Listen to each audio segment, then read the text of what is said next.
There's something deeply instinctive about protecting your inner world. You feel it viscerally when you consider sharing something personal online, a thought that matters to you, an image that reveals something real, a moment that touched you deeply. Your finger hovers over the post button, and something inside pulls back, whispering warnings. Don't share this. Keep it private. Protect it from exposure.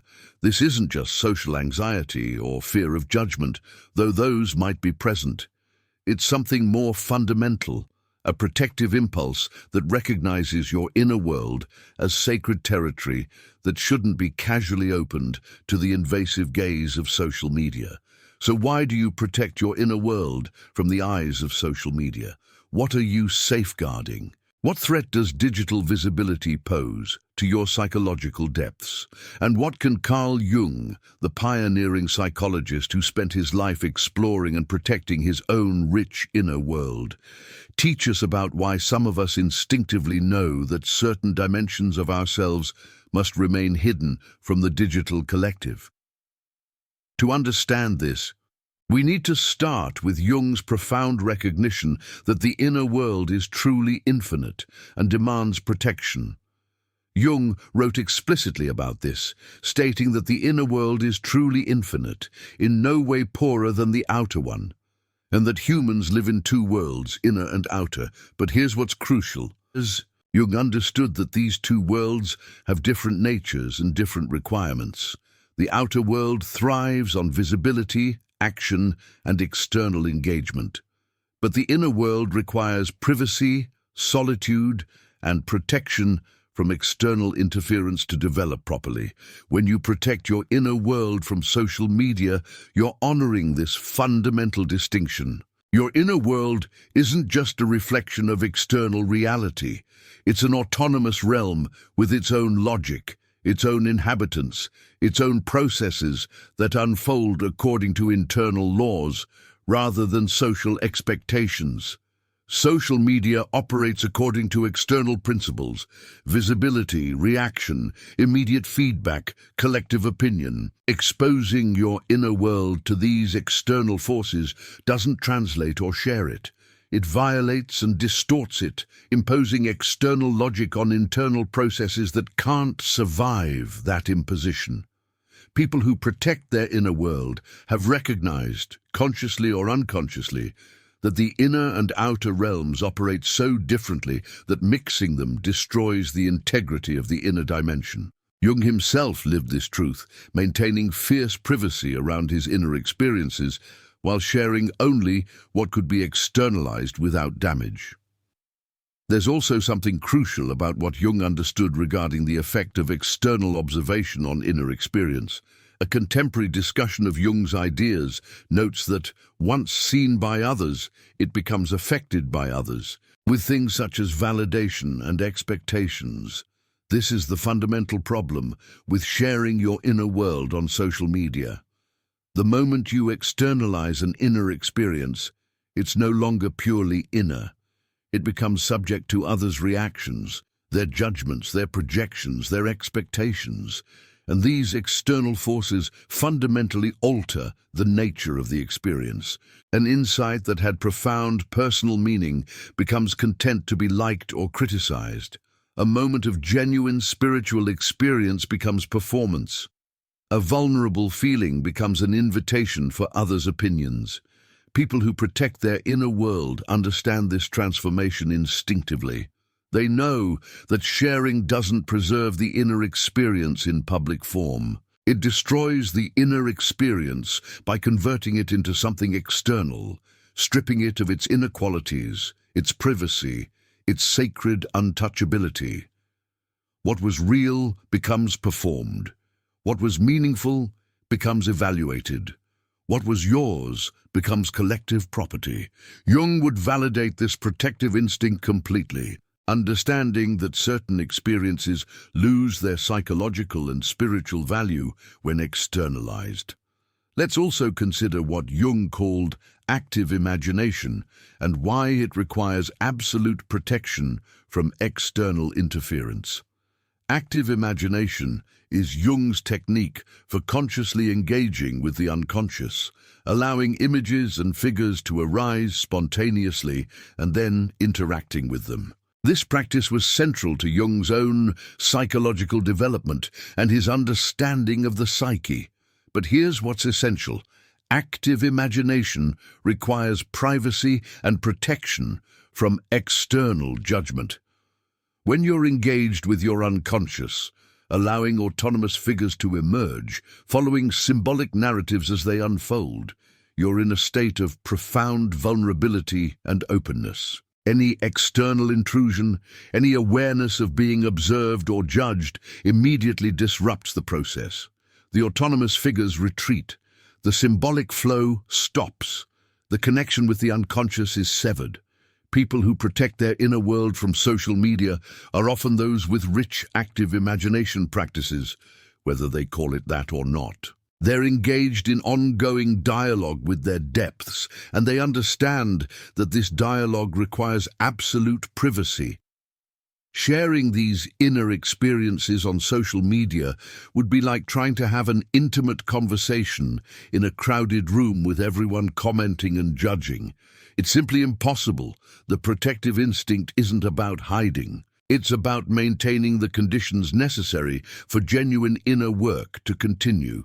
Jung himself was extremely private about his active imagination work, sharing it publicly only late in life, and even then with great reluctance, understanding that such material required protection. There's also something profound about what Jung understood regarding the collective and its power to interfere with individuation. Jung spoke extensively about individuation, the process of becoming your authentic, unique self, rather than conforming to collective patterns. Modern Jungian analysis recognizes that social media poses particular dangers to individuation, noting concerns about excessive identification with persona coupled with receding into the collective. When you share your inner world on social media, you're submitting it to collective judgment and influence.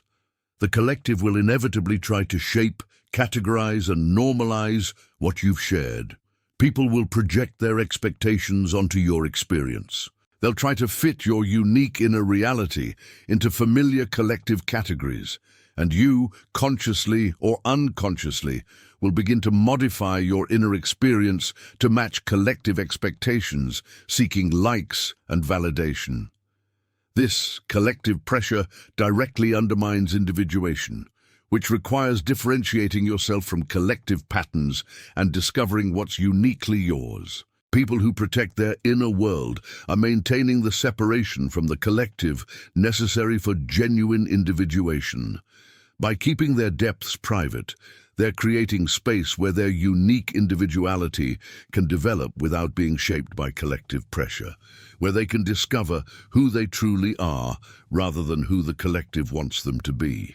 Jung would see this protective privacy as essential for individuation, not as anti-social withdrawal, but as necessary differentiation from collective influence.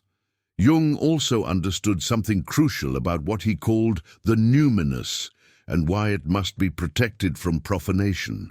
The numinous refers to experiences of the sacred, the transcendent, or the deeply meaningful that exceed ordinary consciousness. Jung believed these experiences are essential for psychological and spiritual health, but they require reverence and protection. When you have a genuinely numinous experience, an encounter with something that feels sacred or transcendent, sharing it on social media subjects it to profanation. The sacred becomes content. The transcendent becomes material for casual scrolling and quick reactions. The meaningful becomes trivialized by its context among advertisements, memes, and superficial posts. People who protect their inner world are often protecting the numinous experiences that occur in their depths. They understand intuitively that certain experiences are too sacred to be shared casually. That exposure to the profane gaze of social media would strip them of their sacred quality. This isn't about being precious or superior. It's about recognizing that the sacred and profane are genuinely different realms, and that mixing them destroys the sacred dimension. Jung himself maintained fierce protection around his most numinous experiences, understanding that they required reverence that public exposure would violate.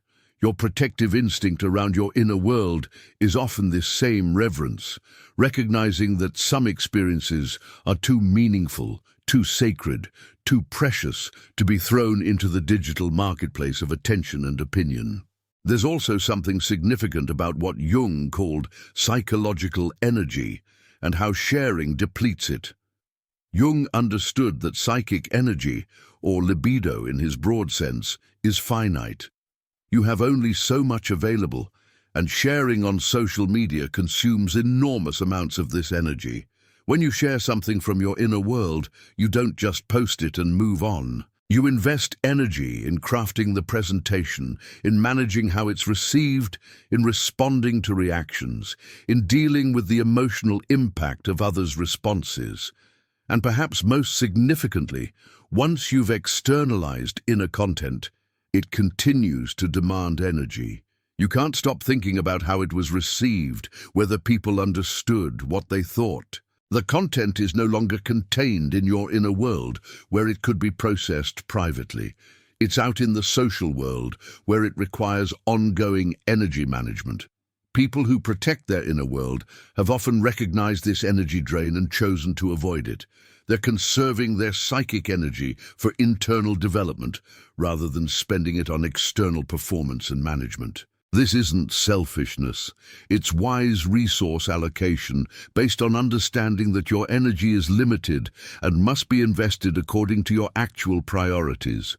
Jung himself was famously careful about where he invested his energy, maintaining extensive privacy precisely to conserve energy for his inner work and genuine creative output. Let's also consider what Jung understood about the shadow and how social media exposure interferes with shadow work.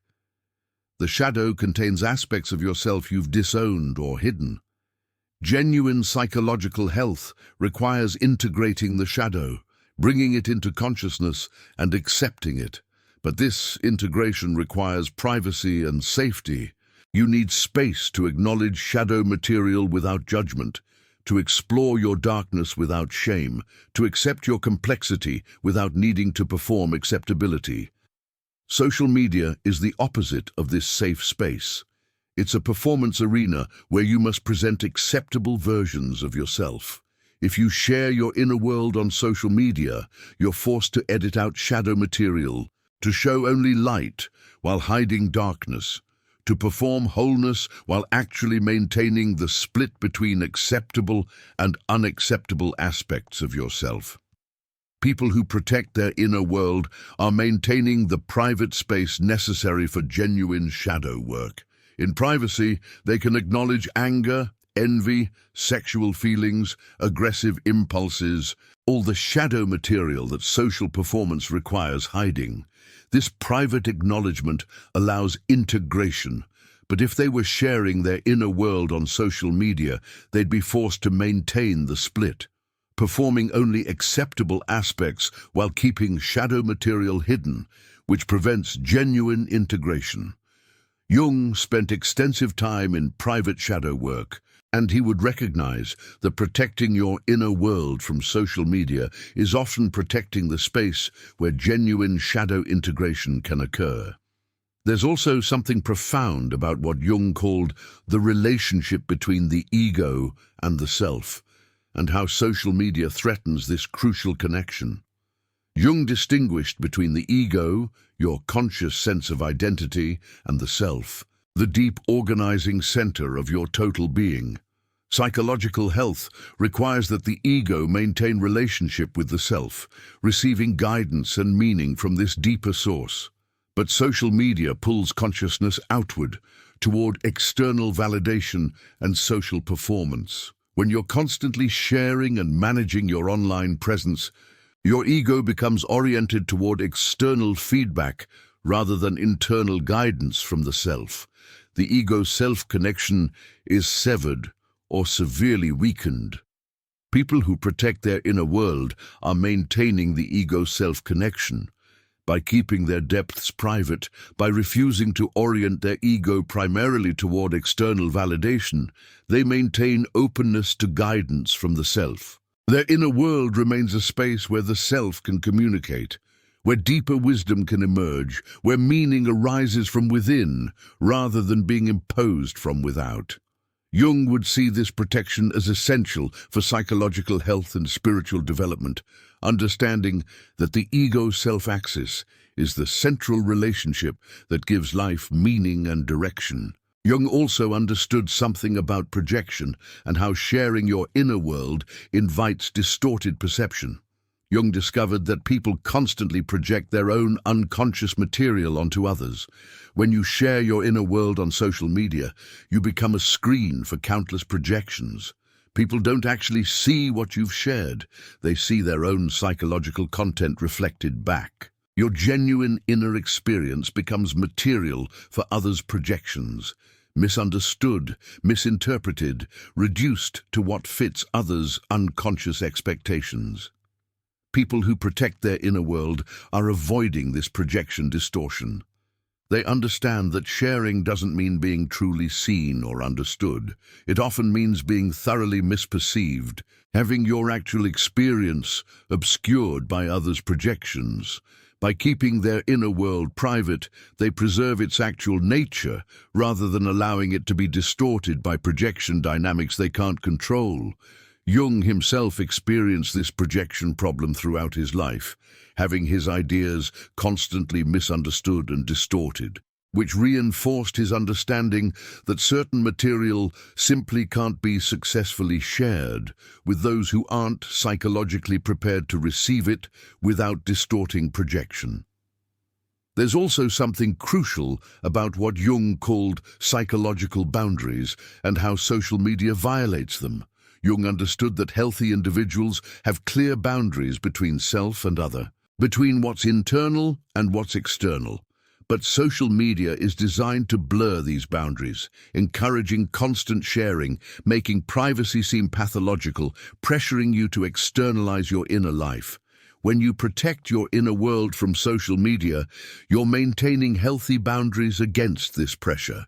You're asserting that not everything internal needs to be external, that you have a right to psychological privacy, that your inner world doesn't owe itself to public display.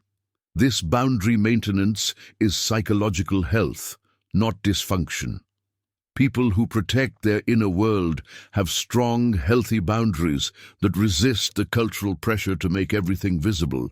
They understand that psychological integrity requires maintaining clear distinctions between inner and outer, between private and public, between what's shared and what's protected.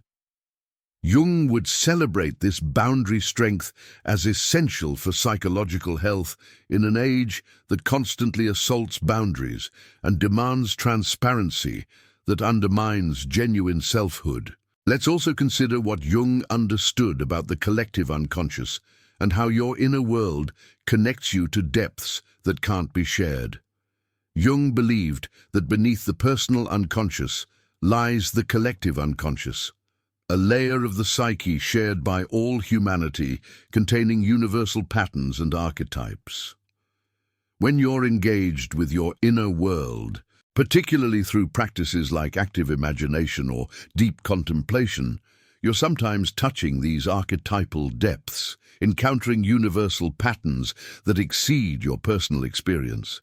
These encounters are profoundly meaningful, but they're also fundamentally unshareable in the sense that words and images can't adequately convey the full depth and numinosity of archetypal experience. When you try to share archetypal encounters on social media, you're inevitably reducing them to shallow representations that lose their actual depth and power.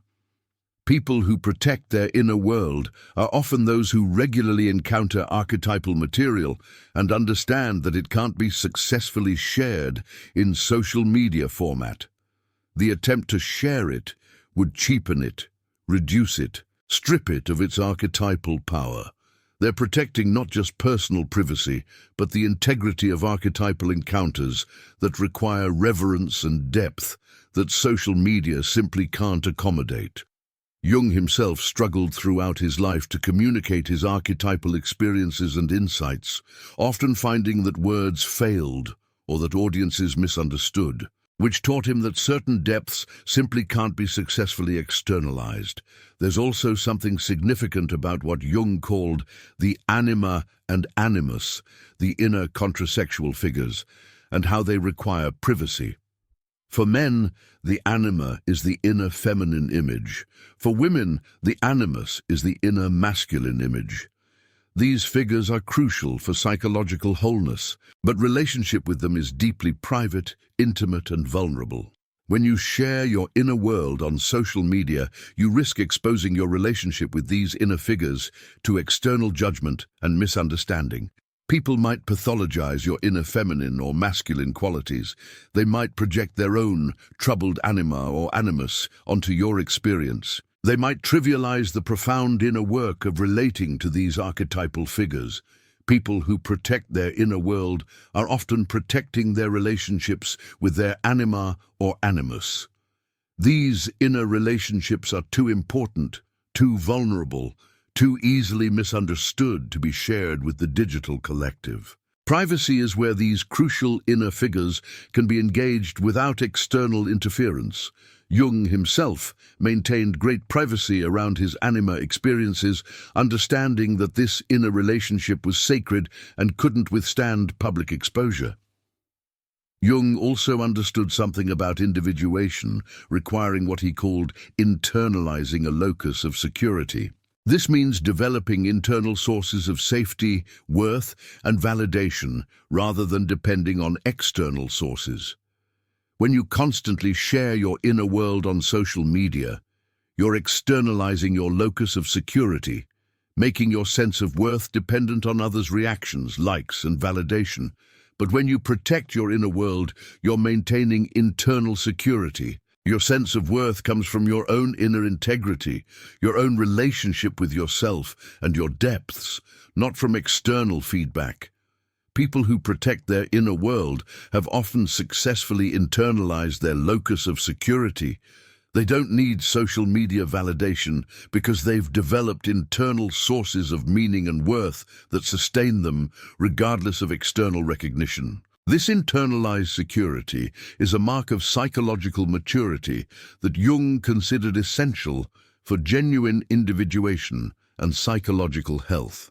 There's also something profound about what Jung called the transcendent function and how it requires privacy to operate.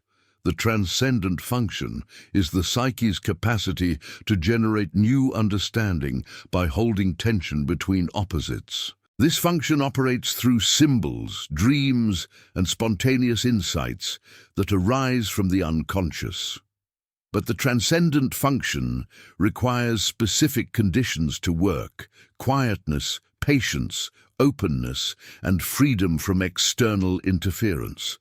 When you're constantly sharing your inner world on social media, you're interrupting the transcendent function. Your consciousness is oriented outward toward audience and performance rather than inward toward receiving what wants to emerge from your depths.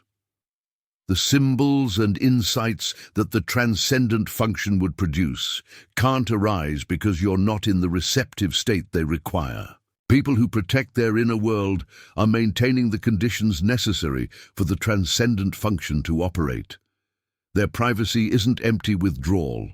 It's active maintenance of the inner space where genuine psychological creativity happens, where new understanding emerges, where the psyche does its essential work of generating meaning and integration. Let's also consider what Jung understood about psychological types and how certain types particularly need to protect their inner world. Jung identified introverted, intuitive types as those whose primary function is perceiving patterns and possibilities in the inner world. For these types, the inner world is their natural habitat, where they're most alive and most themselves. When introverted, intuitive types are pressured to constantly externalize their inner world through social media, they're being forced to violate their natural orientation. Their energy flows inward toward inner perception, not outward toward external sharing. People who most intensely protect their inner world are often introverted, intuitive types who understand that their actual life happens internally and that externalizing it doesn't share their experience, but rather destroys the conditions under which they experience life most authentically. Jung himself was likely an introverted, intuitive type, which explains his fierce protection of his inner world and his understanding that certain types simply need privacy to function according to their nature. There's also something crucial about what Jung called compensation and what protecting your inner world might be balancing. Jung observed that the psyche naturally compensates for one-sided conscious attitudes or cultural imbalances. In a culture that has become extremely extroverted, that values visibility and sharing above all, that treats privacy as suspicious, protecting your inner world might be a compensatory response. Your psyche is balancing the culture's extreme emphasis on externalization by maintaining the internal dimension that the culture neglects. People who intensely protect their inner world are often unconsciously serving this compensatory function, not just for themselves, but for the culture. They're maintaining the pole of privacy, interiority, and depth that balances the culture's excessive emphasis on visibility and performance. Jung would recognize this as psychologically and culturally valuable, understanding that both poles are necessary and that in a one-sided culture, those who maintain the neglected pole are performing essential work. Jung also understood something about what he called the religious function of the psyche and how it requires privacy. By religious function, Jung didn't mean institutional religion, but the innate human need for connection with meaning, transcendence, or what he called the self. This religious function operates differently in different people, but for many it requires solitude, privacy, and interior contemplation. When you protect your inner world from social media, you're often protecting the space where your religious function operates, where you encounter meaning that transcends your personal ego, where you connect with something larger than yourself. These encounters with the transcendent happen in privacy, in moments when you're alone with your depths, when external demands and social performance aren't interfering. People who protect their inner world are often serving their religious function through this protection. Their privacy is their sacred space, their inner temple where genuine spiritual experience occurs. Sharing this on social media would profane it, would subject the sacred to the casual scrolling gaze that can't recognize or honor what's truly meaningful. Jung himself had profound religious experiences throughout his life, and he understood that such experiences require reverence and protection that public exposure would violate. There's also something significant about what Jung called psychological maturity and how it relates to decreasing need for external validation. Jung observed that psychological development often moves from dependence on others' opinions toward internal self-validation and meaning-making. Young people naturally need external feedback to develop identity and social skills. But mature individuals have internalized these functions and no longer need constant external confirmation. When you protect your inner world from social media, you're often demonstrating this maturity. You've moved beyond the developmental stage where you need others to see and validate your experiences for them to feel real or meaningful.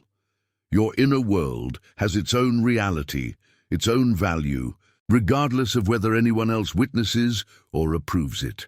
This independence from external validation is a hallmark of psychological adulthood that Jung considered essential for genuine individuation. People still seeking constant social media validation are often stuck at earlier developmental stages, while those protecting their inner world have achieved the maturity to find meaning internally. Let's also consider what Jung understood about creative work and how it requires protection from premature exposure. Jung recognized that genuine creative work emerges from the unconscious and requires specific conditions to develop: privacy, freedom from judgment, and permission to fail and experiment without audience. When you share your inner world on social media, particularly creative or exploratory inner content, you're exposing work in progress to judgment before it's ready. This premature exposure can kill creative development. The criticism, the feedback, the need to defend or explain can interrupt the organic process by which creative work emerges and matures. People who protect their inner world are often protecting creative processes that need privacy to develop properly. They understand that sharing too early damages what wants to emerge, that certain things need to develop in darkness before they're ready for light. Jung himself worked on his ideas for years in private before sharing them publicly, understanding that premature exposure would have prevented their full development. There's also something profound about what Jung called the conjunctio and the necessary marriage of inner and outer. Jung believed that wholeness requires union of opposites, including the union of inner and outer worlds. But this union must be a genuine integration, not a collapse of inner into outer. When you protect your inner world from social media, you're not rejecting the outer world or refusing all connection. You're maintaining the necessary distinction between inner and outer so that when you do share something, when you do connect externally, it can be a genuine meeting between two distinct realms rather than a collapse where inner is swallowed by outer demands. People who protect their inner world are often those capable of the most genuine external connection when they choose it, precisely because they haven't collapsed the inner-outer distinction. They can bring something genuinely internal to external relationships because they've protected and developed their inner life, rather than externalizing it prematurely. Jung also understood something about what he called vocation or calling, and how some people are genuinely called to inner work that requires privacy. Jung believed that each person has a unique purpose, work that only they can do. For some people, that calling involves extensive inner work, exploration of consciousness, engagement with the unconscious, development of inner understanding that will eventually benefit others, but that first requires long private development. When you protect your inner world from social media, you might be living your actual calling, which requires this protection. Your vocation isn't public performance, but private development that will eventually bear fruit, but only if you maintain the conditions it requires. Jung himself exemplified this calling to inner work, spending years in private exploration that eventually produced insights that helped millions, but that first required fierce protection and privacy to develop. Finally, there's something to be said about what Jung called the wisdom of symptoms and honoring protective impulses. Jung believed that psychological symptoms and impulses often contain wisdom, that they're the psyche's way of protecting or pursuing what's necessary. Your impulse to protect your inner world from social media is such a symptom or impulse. Rather than dismissing it as fear or antisocial tendency, Jung would encourage exploring its wisdom. What is this impulse protecting? What does it know that your conscious mind might not fully recognize? What would be lost if you ignored this protective impulse and shared your inner world despite it? People who honor their protective impulses around their inner world are often demonstrating psychological wisdom, listening to deeper knowledge about what they need, what serves their development, what maintains their psychological and spiritual integrity. The impulse to protect isn't pathology to be overcome, it's wisdom to be honored and understood. In the end, why you protect your inner world from the eyes of social media is multifaceted and deeply legitimate. You're protecting the infinite richness of inner reality from external forces that would distort it. You're maintaining the privacy necessary for active imagination and dialogue with the unconscious. You're preserving separation from collective influence required for genuine individuation. You're protecting numinous experiences from profanation. You're conserving psychic energy for internal development. You're maintaining safe space for shadow integration. You're preserving the ego self-connection against external pressures. You're avoiding projection distortion. You're maintaining healthy boundaries against cultural pressure. You're protecting relationships with inner figures like the anima or animus. You're serving your religious function through sacred privacy. You're demonstrating psychological maturity and internal security. You're protecting creative processes from premature exposure. And perhaps most fundamentally, you're honoring the simple truth that Jung spent his life affirming. The inner world is real, infinite, and deserving of protection. Carl Jung would not only validate your protective instinct, but celebrate it as psychological sophistication in an age that has forgotten the value and necessity of inner life.